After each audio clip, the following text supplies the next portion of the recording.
This is the House of Hockey podcast on the Hockey Podcast Network. Hockey is more than a game, it's a lifestyle. It's you, the diehard supportive fans, your favorite players who are on the team you cheer for and the organization who supports them. The companies that make your gear, bags, and beer league sweaters. The hockey moms and hockey dads and everything else that makes this House of Hockey your home. Come on in. I'm Breezy. And I'm Rae Rae. And this is our house.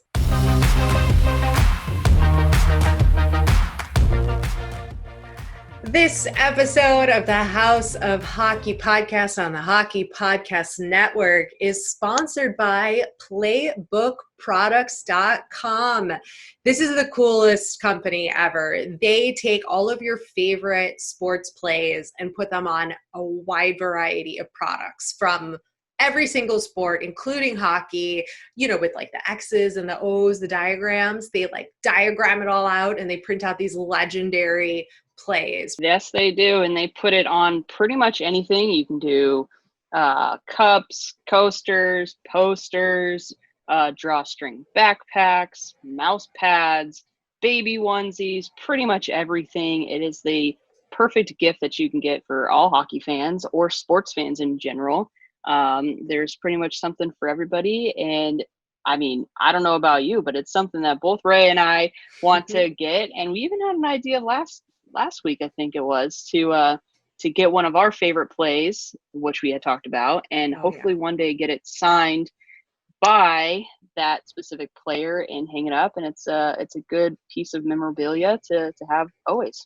Oh, yeah. And it's really high quality and very artistically done. It's not like I'm saying X's and O's, it's like way more elevated than that.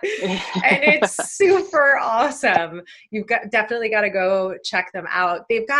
You could type in the play for your team and they probably have it. And if they don't, I'm sure you could message them to make it for you if it's something super important and relevant to your team. But check it out, playbookproducts.com. Tell them that Breezy and Rae from the House of Hockey podcast sent you.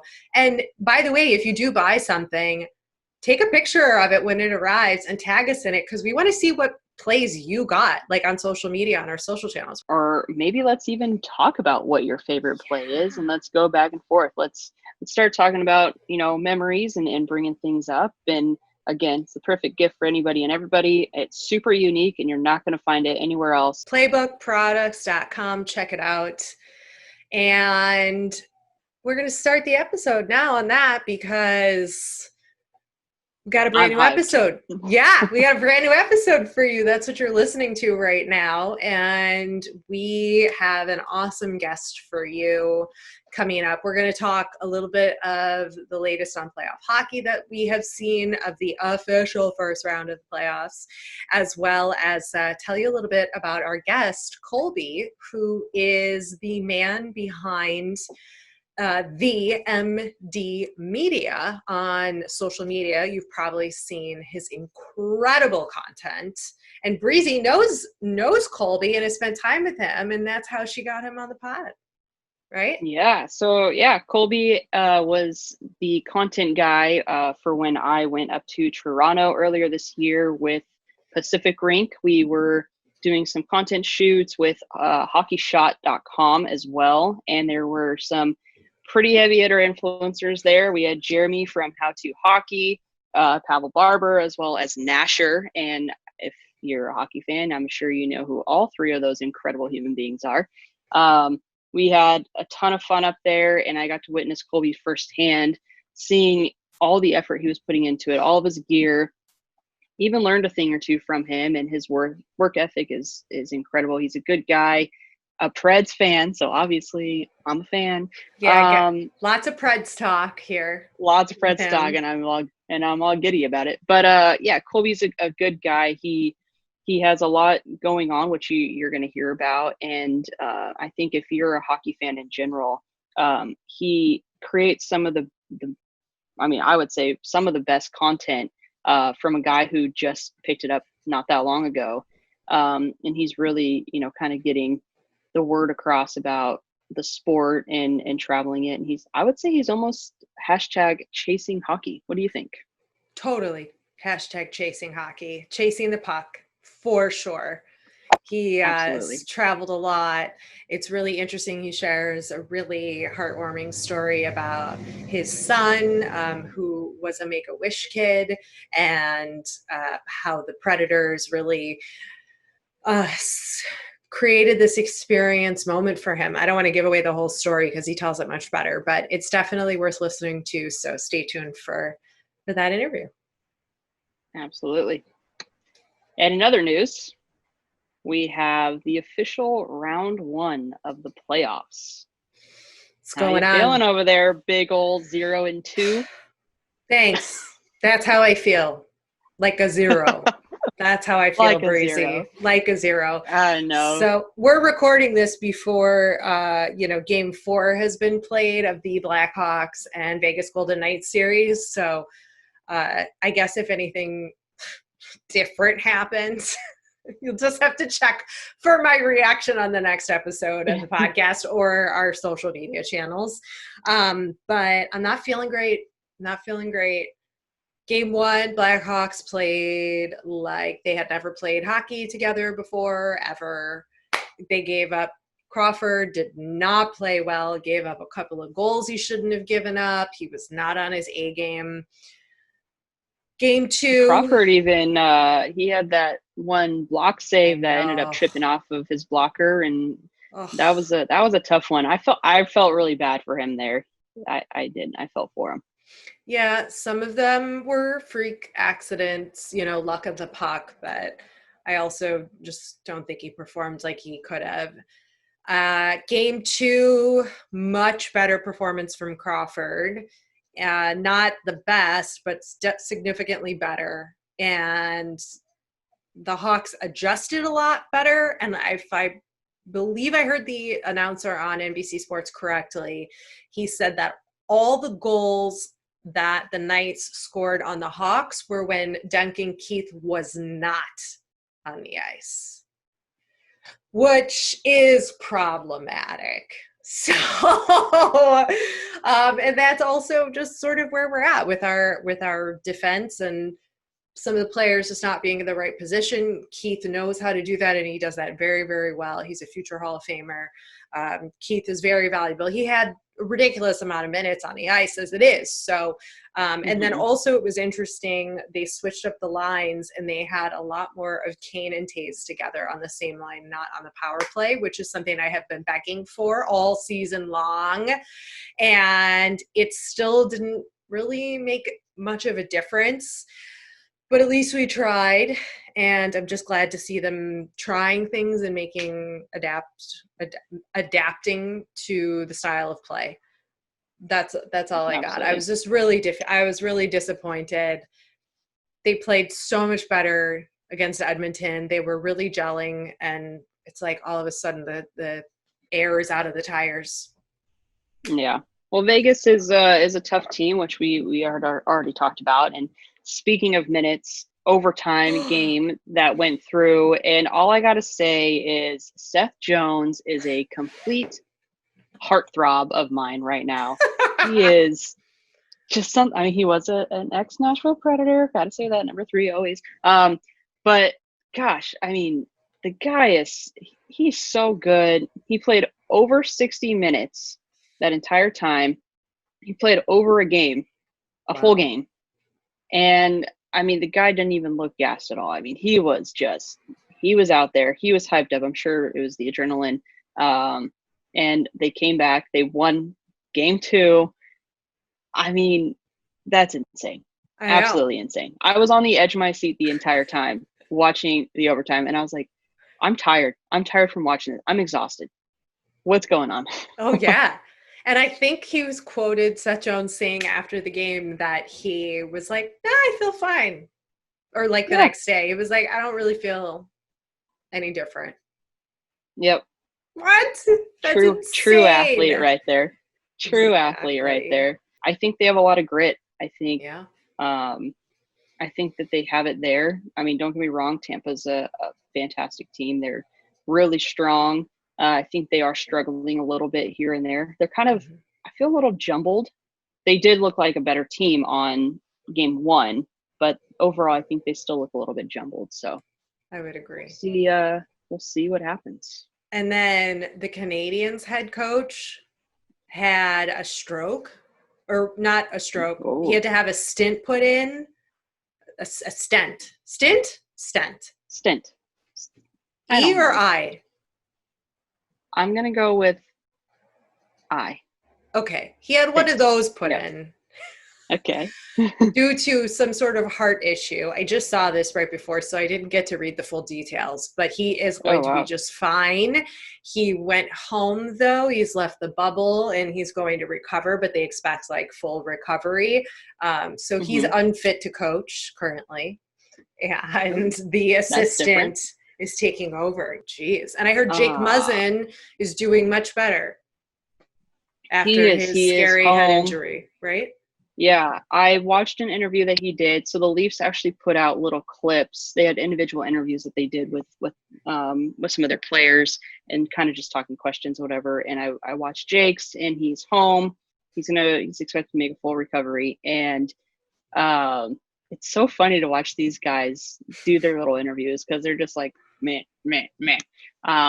But I mean, he said it was just a freak accident. Thankfully, nothing really went down, but he didn't want to talk about what happened or the injury, which means that there's still probably something going on.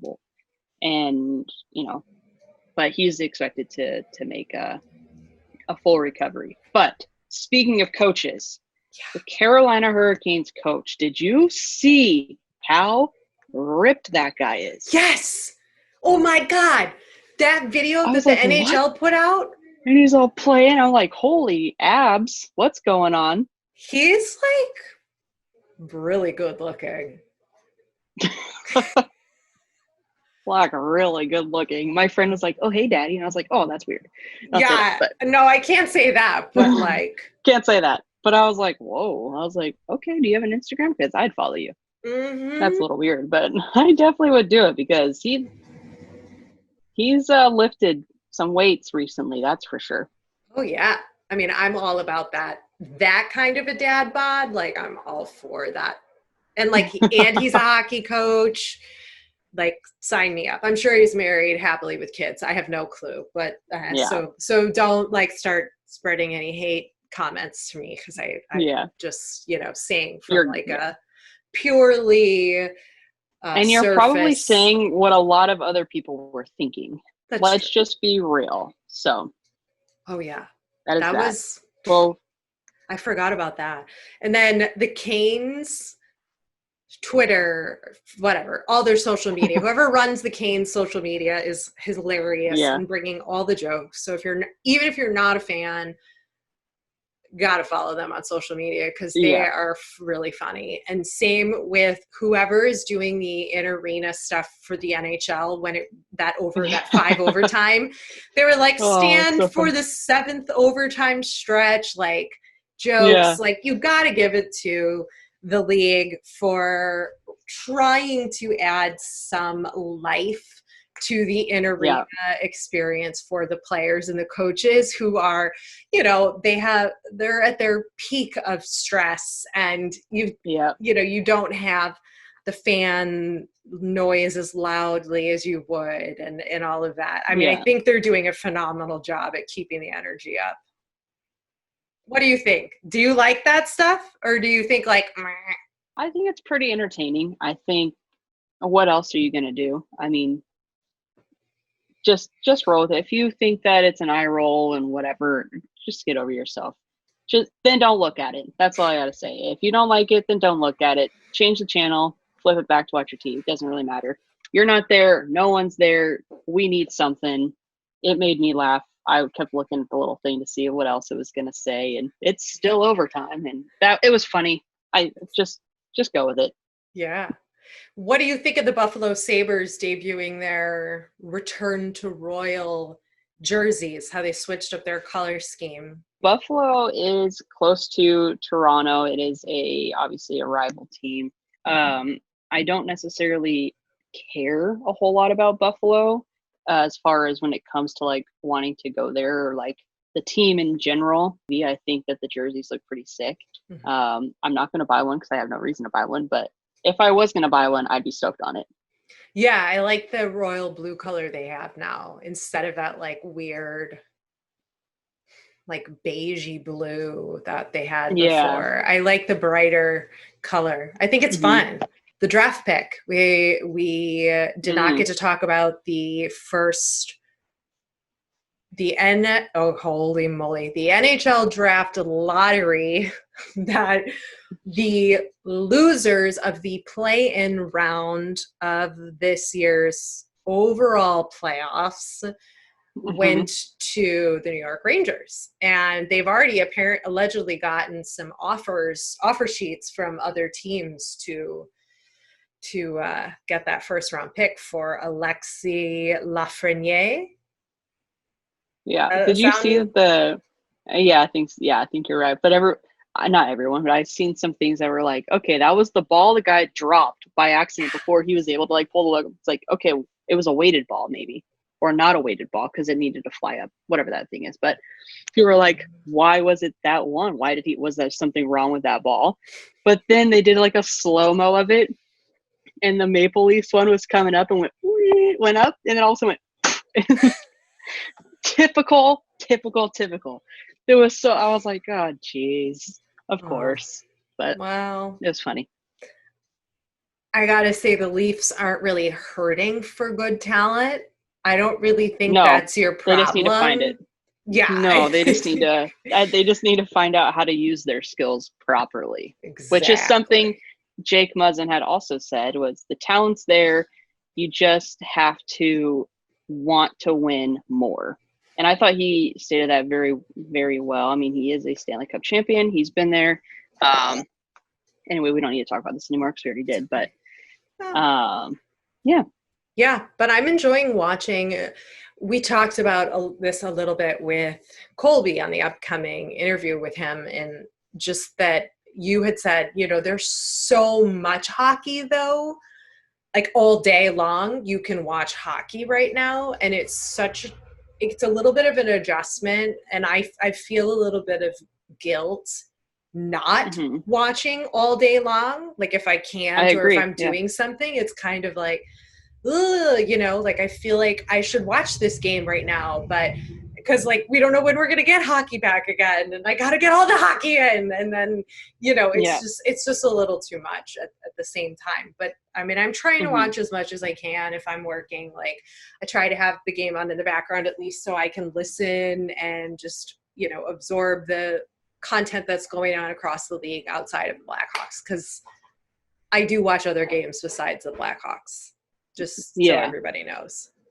And you're obviously going to hear it later on in the episode, but it's almost like you can't be too excited for games, or you can't run off of the adrenaline or have the dwell of like a team losing, because it doesn't give you enough time.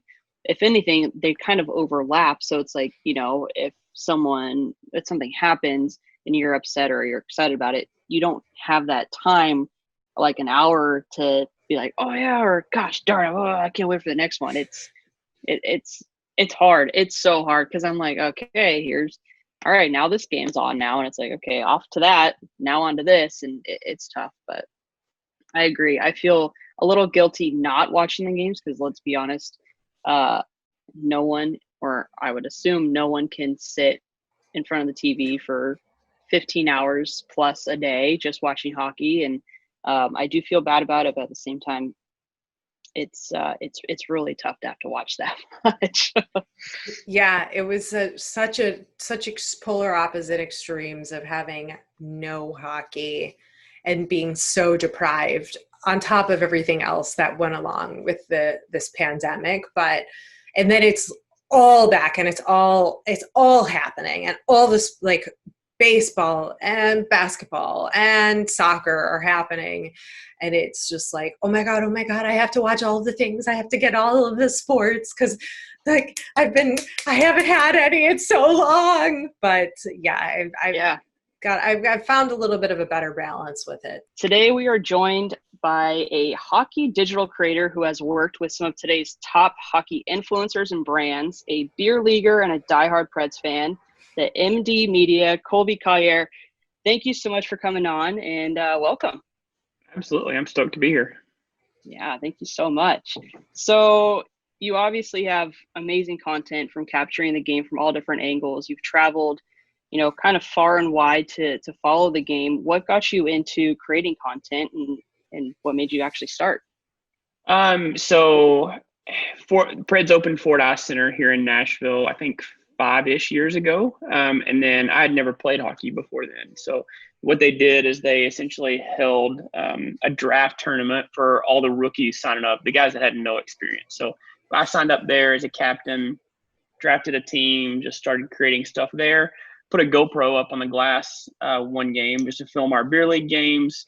Guys loved it. They're like, oh, you should come out and film my beer league game. You should do this. You should do that. And then, it grew from a GoPro to the next camera and the next big thing. And then it just took off from there, really.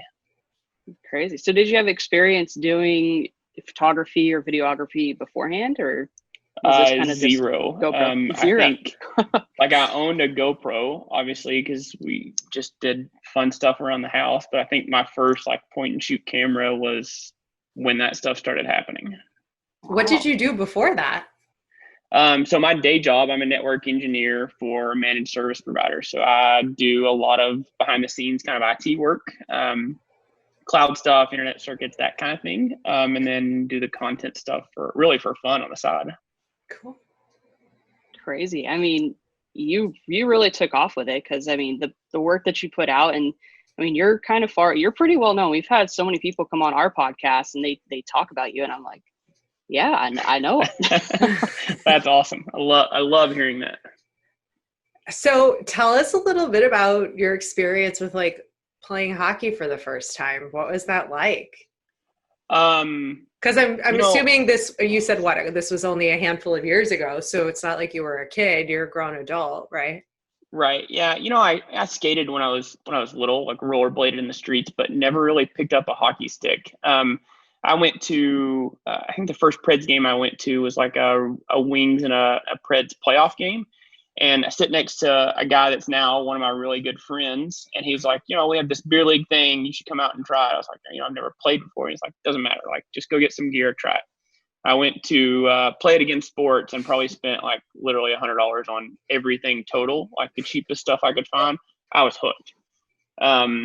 Fast forward, a month or so later, Ford opens, drafted a team, which, the Mighty Drunks were born then. People love the beer league name. That we sell a ton of jerseys. It's crazy. People love our jerseys and they buy them. We send them everywhere. So cool. I was always athletic, but I'm still not that great at hockey, but I've moved up in the leagues. We've got a couple teams across Nashville. I play upper and lower C now, so I can skate decent. My hands are garbage, but it is what it is. I like that you're honest about where you're at. Hey, I'm not going to lie to you. I can skate, but don't pass me the puck if you want to score. Just keep the puck away from me. You're dishing it off your stick the minute it touches your stick. Yeah. What are you saying? You said the Ford Center, is that the place where you guys play? Is that the hockey rink there? Yeah. For those who aren't familiar. Yeah, it's called Ford Ice Center. Okay. Preds, there's 2 of them in Nashville. Preds own and run that. Oh, okay. Nice. And that's open to rec leagues and stuff like that. Yep, they do everything from skating programs to adult hockey programs, youth leagues. My son is in starting house league coming up in probably 2 weeks, 3 weeks. So they do everything out there. And the Preds actually practice at Ford Ice Center a few times, or was it their old practice facility at one point or something like that? They do. So they always practice at Centennial, which is, you can probably throw a rock and hit Bridgestone from there, but they'll run practices at Ford Ice Center, usually for season ticket holder events. Oh, that's pretty cool. Well, big fan of that. You mentioned the Mighty Drunks, so why don't you tell us a little bit more about that, the beer league team, your team? Just give us a little insight into your experience with that. Yeah, so I mentioned we started it with a draft tournament, and literally they handed us a sheet of paper that had all these names on it, and they're like, "Pick your team." Like we just went around the table and picked our team. I don't know any of these guys. I didn't know anything about hockey in Nashville or nothing, and we were terrible. Like the first couple of seasons, we were bad. Fast forward to now, like we have our own social accounts, our own website. We probably sell 4 or 5 jerseys a month. People love it. Like I shipped one to somewhere in Switzerland last month.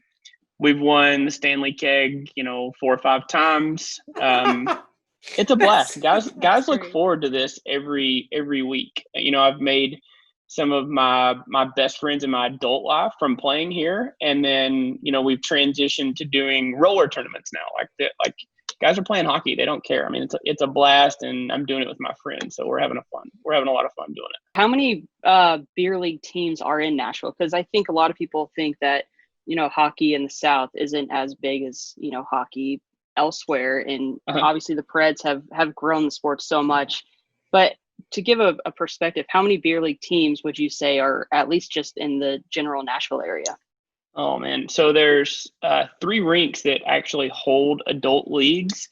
I would probably say 15 to 20 teams per rink, so 50, 60 maybe. And then of course you got guys that play on multiple teams and stuff that want to play every night of the week, but I'd say that's 50, 60, probably a pretty good guess. Yeah, that's a lot. So you're saying if someone's listening in Nashville and they want to play hockey, there is a chance that they can get on a team, and it's not far and wide. So that's good. Yeah, absolutely. So you mentioned that you've made some really incredible, like lifelong friends through hockey.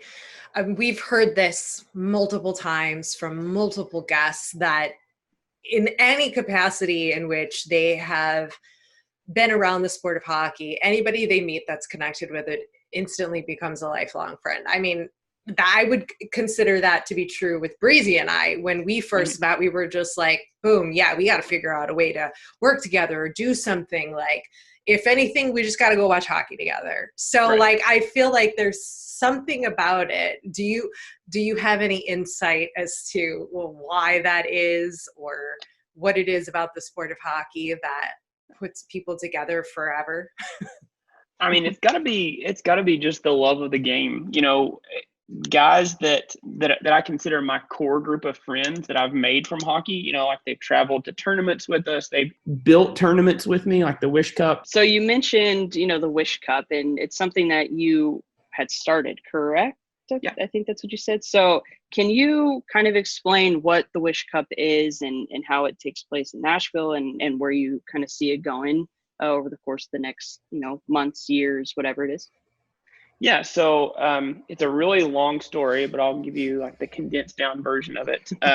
My son Asher, a couple of years ago in the 18-19 season, he's a Wish kid. So the Nashville Predators, the Nashville Predators Foundation, Make-A-Wish Foundation, all got together to grant his wish. At the time, he was 3 years old.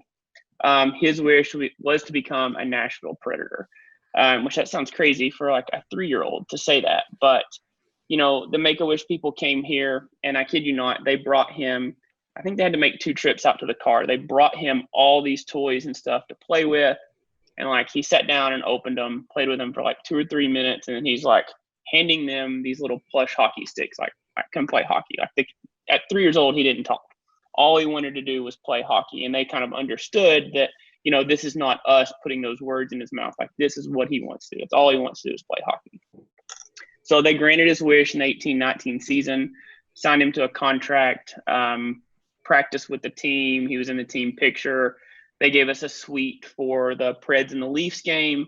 An awesome experience. Like, he was blown away and still talks about it almost every day. Like, still talks to the players. He's became really good friends with Forsberg. Like, it's the entire experience was unbelievable. Fast forward to now, we were looking for something to keep him involved with Make-A-Wish, and for us to be able to give back to that organization so that they can grant other kids' wishes. So we thought, we love hockey. He loves hockey. Let's create a tournament series and donate all the proceeds to that. So what we came up with was the Wish Cup. 2 events. This year it's 2 events. The Wish Cup roller event was this past Saturday, August the 8th. The Wish Cup Ice event is later this month. I believe it's the 29th.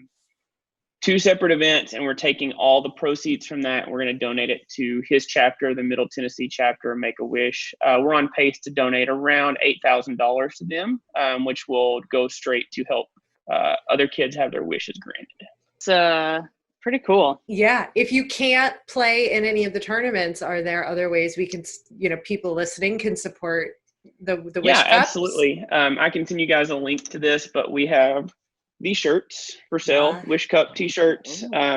We did jerseys and everything for the ice event. We can reorder those. Like if you guys want a specific jersey, or you can just make a monetary donation. We've had plenty of people that can't play or that don't want to play that just donate to our total really.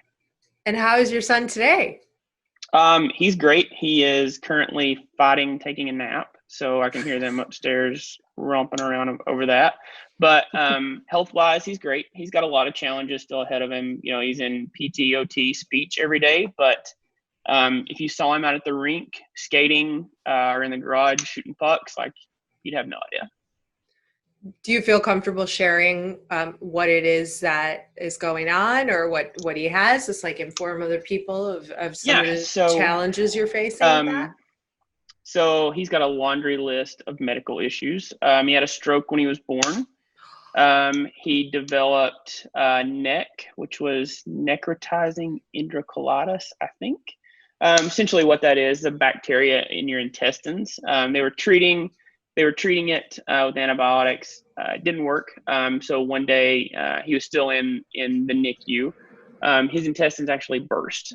So what they did, they had to open him up, clean all that out. And then he had a colostomy bag for a while. He's had 8 or 9 surgeries. I think 8 was the most recent one. And then he was also diagnosed with cerebral palsy. So the kid is an absolute warrior. When you talk about somebody that I want to model, mentality after, it's him. He doesn't let anything get him down. And he's a heck of a hockey player. I mean, it's crazy. He's got a better backhand than I do. I'm not even joking. That's incredible. That's incredible. Yeah. Tell us a little bit more then about, thank you for sharing that. Yeah, absolutely. We've heard other stories of, parents who are in this hockey community who have children that have, cancer at a young age and different health concerns, and just how much the hockey community really rallies around those people with tournaments and support and all that. And I think those are really important stories to share, just to remind everybody that the sport can really bring us together. But tell us a little bit more about, you said Forsberg and your son have made a connection. Tell us that story and how that came about, because that's incredible. So we were during his wish day, he got to practice with the team. So he sat on the bench and actually watched them run through a practice. And at the end of the practice, it was Laviolette at the time was the coach of the Preds, came over to him and asked him if he was ready to go. And I was like, yeah, sure, he's ready to go. What are we going to do? And then Forsberg comes over and grabs him and takes him to the other end. And I follow him out there. And Forsberg probably spent, I would say, at least 30 minutes out on the ice with him, just shooting pucks, passing back and forth. Just little things. And Asher was really he didn't have a ton of words then. And he was you had to really listen to understand what he was saying. But now, just as he's grown and developed more words and better speech since then, we send Forsberg videos of him. Yesterday was Forsberg's birthday. So send him a video of Asher singing happy birthday. Which was crazy to me because you've got this kid that has these severe speech delays, but he's singing happy birthday to one of his idols, and you can understand him. Send it to Forsberg. He's like, oh man, that's awesome. Made my day. And it's just great to see guys like that take time out of their day and talk to him. It's insane. You don't see that in other sports. Tourist is another big one. During the quarantine, he FaceTimed with Tourist a couple times. I think Nashville does a great job in picking character guys, on ice skill, that's over here. But then you've got character guys over here, and they do a fantastic job of that. And you're obviously going to have bad apples and things like that, but the guys really went out of their way to make sure that Asher had an awesome experience. Yeah, I mean, I feel like Nashville in general, and I think that's what makes me such a fan of the Preds, is you feel very connected with the team. And I feel like the team genuinely cares about you, and they try to get their fans involved, to where like when I talk about the Preds, I feel like I'm talking about like my brothers or something. And that's not something you get when, I mean, I don't feel that way about the Kings, or I don't know if any other fan really feels that about their hockey team. I just think Nashville does. I don't know if it's because it's such a tight-knit community, and I don't even live there. I've just visited there so many times, but it's one of those things where everyone it comes together, and everyone, I don't know if it's a little bit of a Southern hospitality or what the case may be, but you just feel so in sync and so interlinked with the fans, the team, the organization, everything. And I honestly think that's what makes, the team so great in general for so many people. You live in Nashville, right?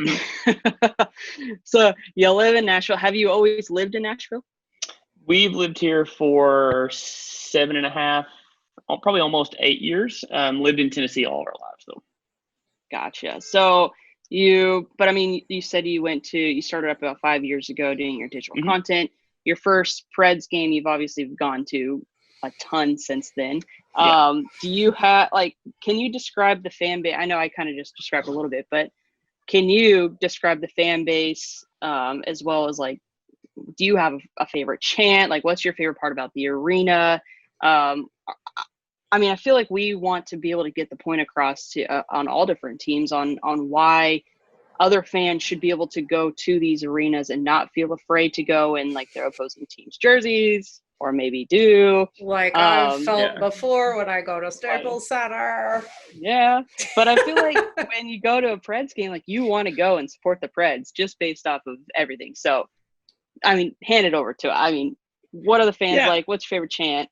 Tell us the experience. I think you hit it on the head a few minutes ago when you said that you just feel connected with the team or with the players.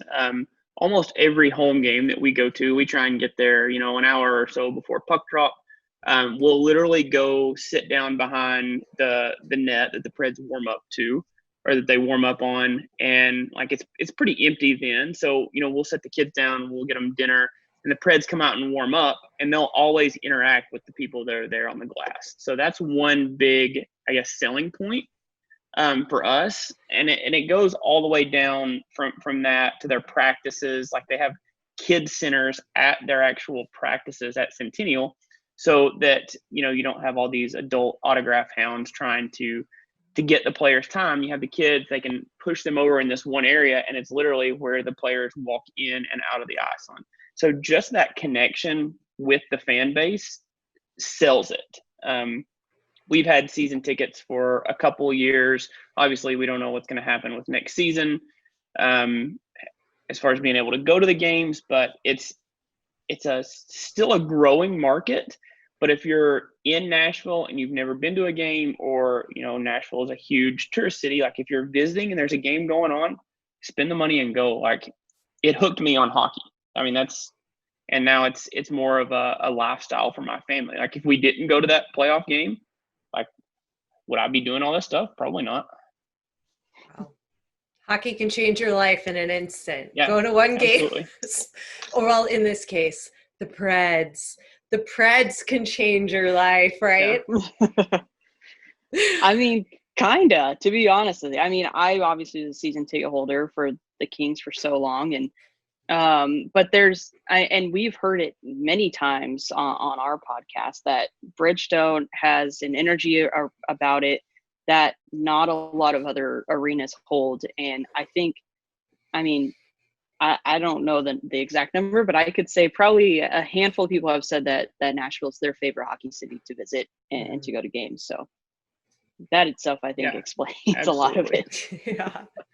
I think also you guys are talking about, other fan bases in the league that might have that similar connection to the team and really feel like they know the players and feel like they're really connected.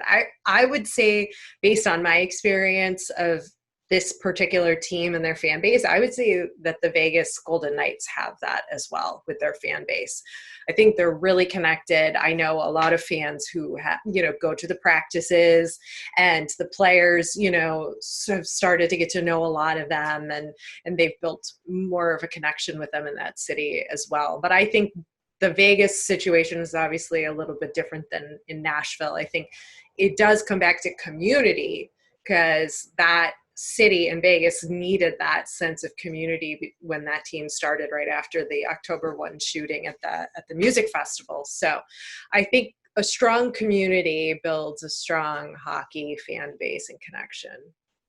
Absolutely. If you look at it as like, take Asher's situation out of it as far as the Wish is concerned. But if you have kids that are going to these practices and they're seeing these players and they're growing up around the game, like what are they going to do when they get 18, 19, 20 years old? Like they're still going to be going to games. Mm-hmm. It builds that long-term connection and fan. And we've talked about that before of like, you've got to take care of that next generation of fans and bring them into this sport for the longevity of it. But anyway, so do you have any recommendations, like best place to sit at Bridgestone, best food, like best band you've seen? Because don't they do like live country music there and stuff during the game? They have everybody. Like we've seen Keith Urban, Old Crow Medicine Show, Charlie Daniels, like all these people that like live in Nashville, like they play there. Like you go to a Saturday night game and you're gonna see somebody awesome play, whether it's the anthem or whether it's Vince Gill singing an intermission, or like it's crazy. My God, that's not fair. You get like a country music concert and hockey in one. Yeah, and it's constant. Food, they have this thing called the Smash Burger, which is a burger, but it has like pulled pork and bacon and just like all this stuff on top of it. It's insane. Got to try that. Place to sit. If you're not on the glass, probably 300 section. There's not a bad seat in the house. They have, and their ticket prices aren't terrible at all. And I think one thing too about Bridgestone that I experienced that I haven't experienced in other arenas is that you have the opportunity to upgrade your seat during the game. So if there's a lower level seat available, you can actually purchase it for like the price ranges, but sometimes you can do $20, $30, $40, $50. Yeah. And I was up in the 300 section and I got the notification there were seats available. I upgraded my seats. I think it was like $60. So 30, because I had 2 seats, and I was 14 rows off the glass. Yeah, it's crazy. And their staff is just so in tune with what's going on there. It's more than one time. It's weird. It's Bridgestone, you walk in and then you probably have, 50 feet or so to the escalator to go up to your seats. More than one time we've been about to get on that escalator and Sean Henry, the CEO of the Preds, will be standing at the bottom swapping people's tickets out. So he's like, so where are you sitting tonight? 305. Here, go sit in 114. And the games are sold out, but I'm sure they're sold out of comp tickets or whatever it is. But like, what other arena can you walk into and take a group of 4 people that has 2 small kids and you're upgrading them to $100 seats that are on the glass? I've never heard that. I've never heard that before. Yeah, that's incredible. That speaks a lot to the ownership. It's awesome. Breezy, has that ever happened to you at the Kings game? You had the owner come be like, hey, take these tickets. No, I mean, I think that it's just different. Again, I think it just comes to a little bit of Southern hospitality, the way the organization is and how in tune they are. But I mean, with Kings, I feel like they hold themselves at like a Hollywood standard, I guess, what you can say. It's very like luxurious when you kind of go and you kind of pay for your seats and nothing, you never really get upgraded unless it's like, I mean, the in-arena host will come around and like give away and like upgrade your seat, but only to like 2 people, and they'll put you down like on the glass, but nothing like when I went to my first game at Bridgestone, when I kind of found out that you can upgrade your seats, I was like, this is a fantastic tool to have. And it not only like I'm stoked, like I'm like, okay, well, I'll just buy a 300 ticket now, and like I know I can just upgrade. And I think that the upgrade cost goes to what's their Preds Care Foundation. Yeah, Preds Foundation. So it goes to a good cause. Mhm. And then you know that you're going to get, you know, a lower level seat, and it just makes the Preds look better, because now the lower level seats are filling up, and it's going to a good foundation. The fans are happy. Like, I don't think you can get any better than that. Right. All right, we have to bring up a tough subject. Mm-hmm. So, Colby, how do you feel about your Preds performance thus far? That happened in the play-in round of this year's playoffs. You know, it stinks that you go for, you know, how many weeks and you don't have hockey, and then you get pulled right back in. And then I don't think they played bad. I think they got beat on a couple technicalities, and, you know, you can go back and say, well, they should have done this or they should have done that. You know, it stinks. Like, tear it down, rebuild it for next year. I don't think I let myself get as invested as I would have normally done had it just been regular season, playoffs, playoff run. Regardless, the whole thing stinks. I didn't find myself planning my day around their schedule where I normally would have. So I can't say like I'm as hurt as I normally would have been, but I think they have all of the tools and the pieces there to be a championship team. They just got to figure out the little pieces to get them there. Second line scoring, they've got to figure out. Goaltending, I mean, they've got two of the best goalies in the league, but like, what are you going to do? Who's going to play? Like, I don't know. A couple little things, and I think they can be a really good team. Breezy, do you agree with that? I agree with that, definitely. And I think Colby kind of hit it where I mean, I don't think I got as invested either. Like, I did plan my day around like them playing, just because I wanted to watch it, because it was one of those things where it's like, okay, well, I don't know how long they're going to be in it for. Like, I got to get my Preds hockey in now. But I wasn't, and I still don't feel super invested into it, just because it's one of those things where you didn't have it for so long, and it's like kind of awkward to have it at this time of the year where it just doesn't make sense. And the fact that there's no fans that are there, just in general, not just Preds, but just for every team, there's no fans that are there. Kind of weird. Like, you literally have hockey all day, which is fantastic, but at some point it's like, all right, well, on to the next. Like, kind of forget what just happened now.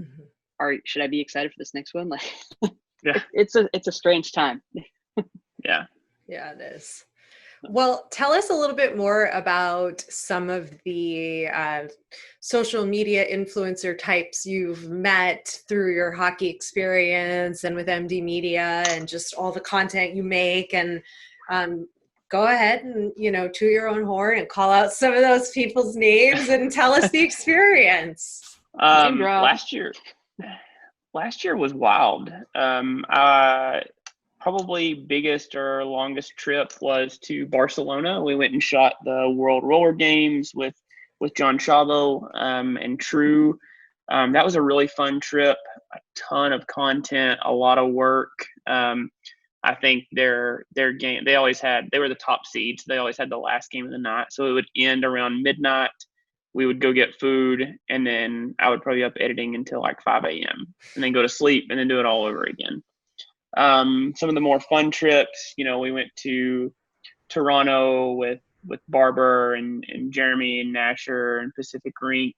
We went to Lake Louise. That was a lot of fun. I don't think we were looking to go to Lake Louise and find just that crystal clear, you know, see all the way to the bottom ice. And we didn't really accomplish what I wanted there. The trip was still a huge success in terms of content and engagement and all that stuff. We're going again this year as long as I can get in.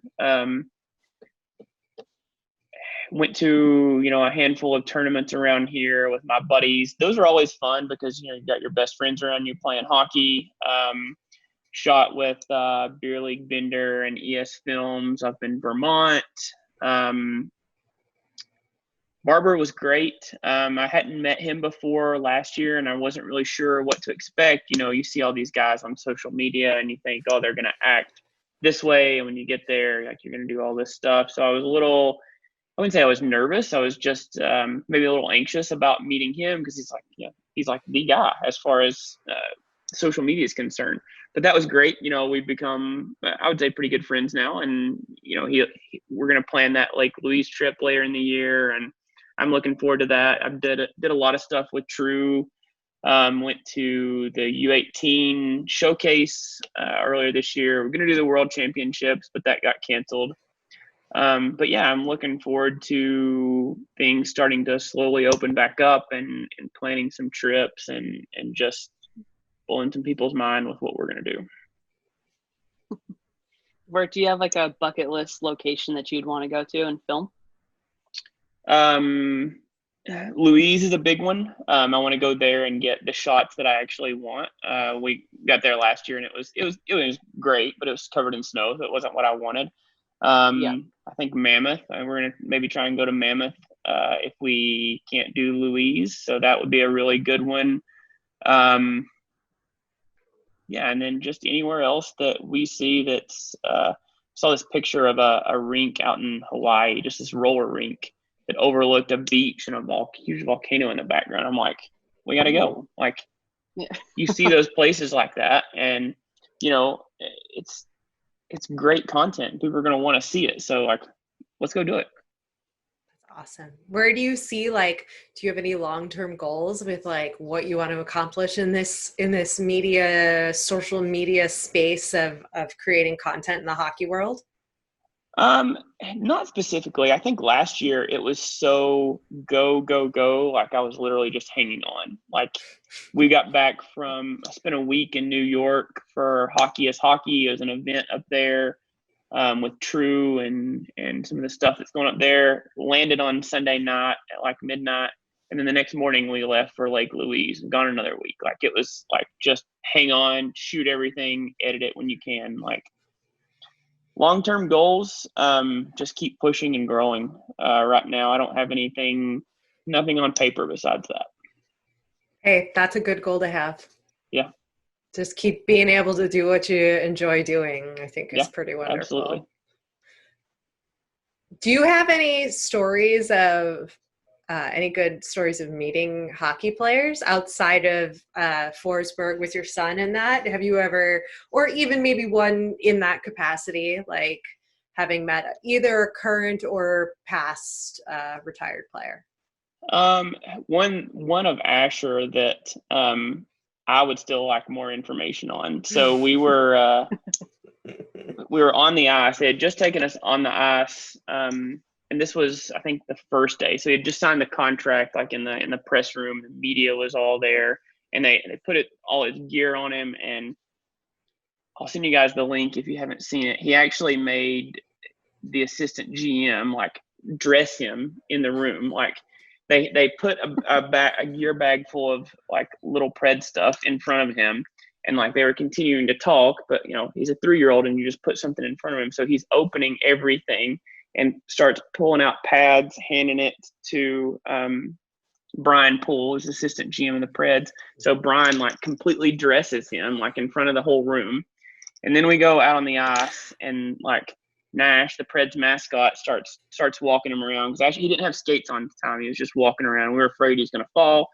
And then like they disappear. Like, they're gone for like 10 minutes. And apparently like he was just in the locker room hanging out with the boys, like, and they had him mic'd up too, and we heard like bits and pieces of like what he was saying in there in the locker room, like just hanging out with the guys. Like, I would love to have had a camera follow him and just like what are you doing? Like, what's going on? So I'm sure he had a blast there, and it's something he'll remember forever. But that one I would love to have seen a little bit more about.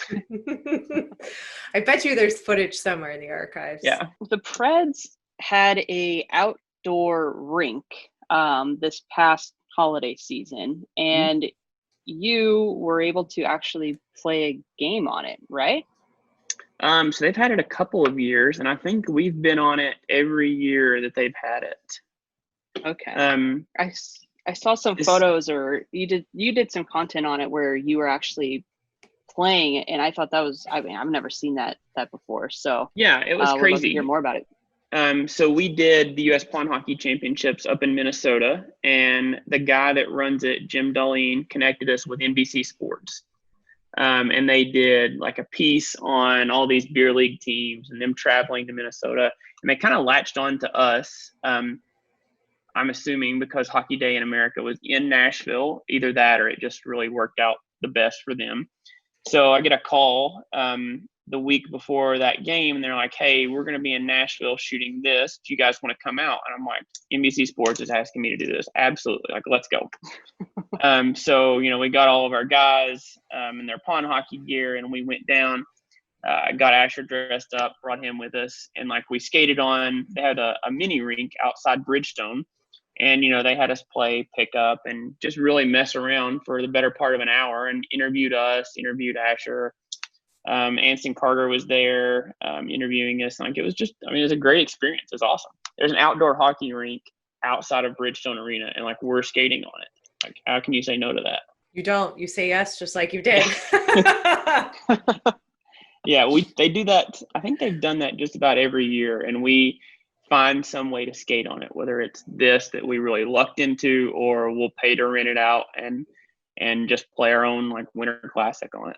We always end it off with our 2 firing questions. So every time we ask a guy this, they're like, what? I don't know. But who's your favorite hockey hunk? Oh, geez. Probably Craig Smith because of his hair. Like, he's got the hockey hair. And he's got good teeth too. And who's your favorite hockey lady? I'm drawing a blank.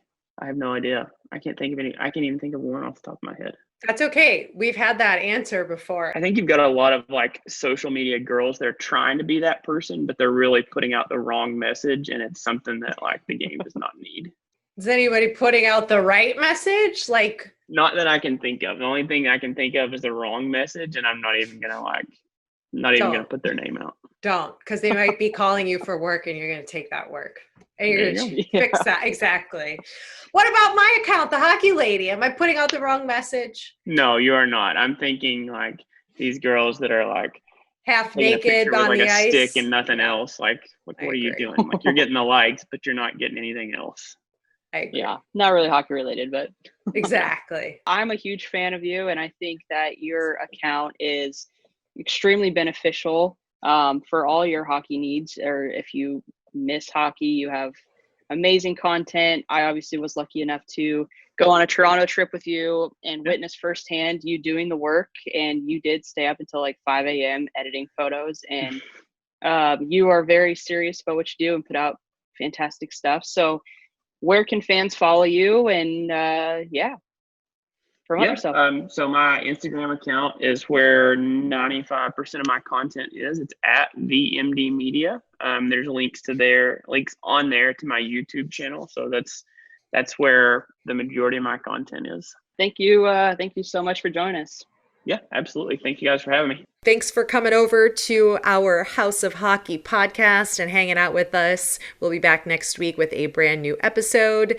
And in the meantime, you can follow us on social media. Just look for House of Hockey podcast. We'll be back next week.